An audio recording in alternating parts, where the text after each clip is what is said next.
L'acharnement soudain de la machine politico-médiatique contre Dieudonné ne manque pas de surprendre et laisse un goût désagréable.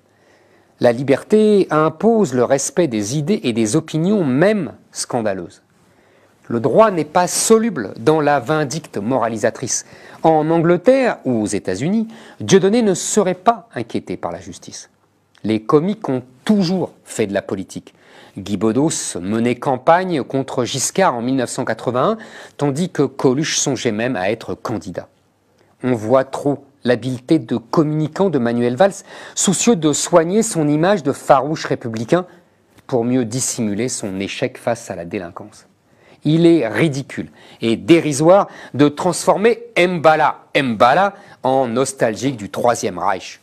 Dieudonné n'a jamais lu ni Maurras ni Barrès. Il est l'enfant qu'auraient fait ensemble Harlem Désir et Christiane Taubira. Il est le produit idéologique des années 80 et 90, du droit à la différence et de la diversité. Son public est cette France black, blanc, beurre, des banlieues que les antiracistes professionnels nous ont tant vantées.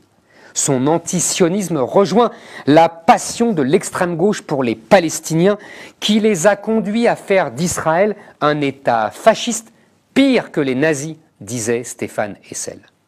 En voyage en Iran, Dieudonné invitait tous les chrétiens à se convertir à l'islam.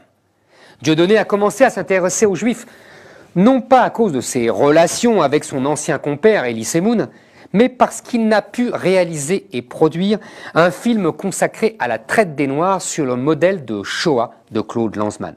Il a déduit de cet échec que les Juifs voulaient conserver le monopole de la souffrance et voler aux Noirs leur primauté dans le malheur. Que cette usurpation prouvait et fondait à la fois leur puissance.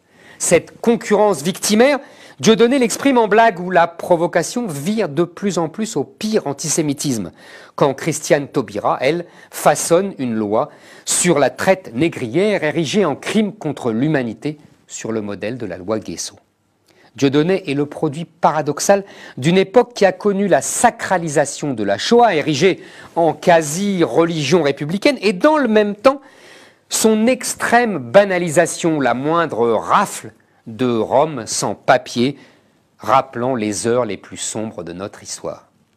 En s'acharnant soudain sur Dieudonné, la gauche veut faire oublier que lui, autant que son public de la diversité, tant prisé par les bien-pensants, sont le produit d'une époque, d'une idéologie, d'une politique, la leur.